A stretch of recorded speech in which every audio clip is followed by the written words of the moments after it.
उत्तर प्रदेश के अमेठी में उत्तर प्रदेश के मुख्यमंत्री योगी आदित्यनाथ ने भारतीय जनता पार्टी के प्रत्याशी स्मृति ईरानी के लिए जनसभा को किया संबोधित। मुख्यमंत्री ने अपने संबोधन में बीजेपी पार्टी, अपना दल, राजभर पार्टी, राष्ट्रीय लोकदल पार्टी के साथियों का स्वागत करते हुए उनके कार्यों की सराहना की। साथ ही कहा कि अमेठी की जनता ने 2019 में जो निर्णय लिया वह उसकी आवाज़ दिल्ली तक सुनाई दी थी। पहली बार अमेठी वासियों ने जो निर्णय लिया था वो विकास और देश की हित में लिया था और सही निर्णय कर बीजेपी पार्टी का समर्थन किया था।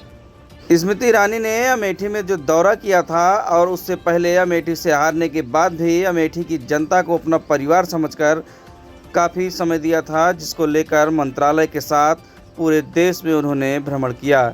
हर बार स्मृति ईरानी ने दौरे पर अमेठी में नए नए विकास की परियोजनाओं को लाया और कई नई योजनाओं पर कार्य किया।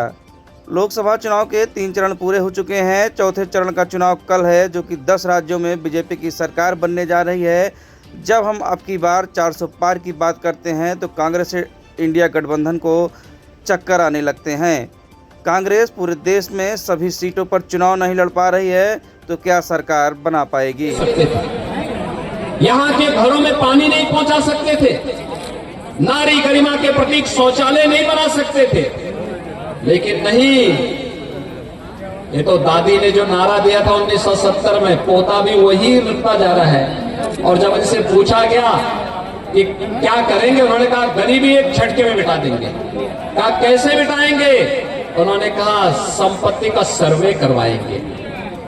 सर्वे करा करके और फिर इनकी बुद्धिदाता आ गए, जैसा नाम वैसा काम। यानी उसने क्या कहा एक विरासत टैक्स लगा देंगे। विरासत टैक्स का मतलब जानते हैं ना? आपके बाप दादों की, आपके पूर्वजों की जितनी जमीन और जितना भी मकान होगा, जितनी प्रॉपर्टी होगी, जितना जेवरात होगा, इसमें से आधे पर एक कांग्रेस के लोग जबरन कब्जा करने का प्रयास करेंगे।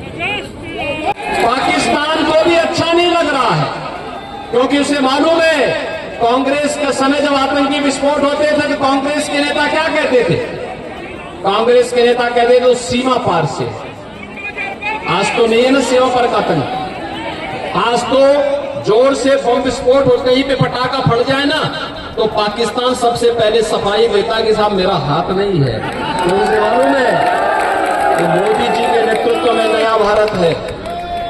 ये छेड़ता नहीं है, लेकिन कोई छेड़ता है तो उसको छोड़ता भी नहीं है। कहते थे कि जो राम को लाए हैं, जो राम को लाए हैं, और ये तो अवध क्षेत्र है। अवध क्षेत्र के लिए तो एक नया बिहान है, एक नया सवेरा है। 500 वर्षों का इंतजार समाप्त हुआ है। अयोध्या में प्रभु रामलला विराजमान हुए हैं और इसकी बधाई आप सबको। तुलसी बाबा ने तो पहले ही लिख दिया है, हो है वही जो राम रसी था। और प्रभु राम की इच्छा क्या है कि मेरा भक्त फिर से तीसरी बार देश का प्रधानमंत्री बने।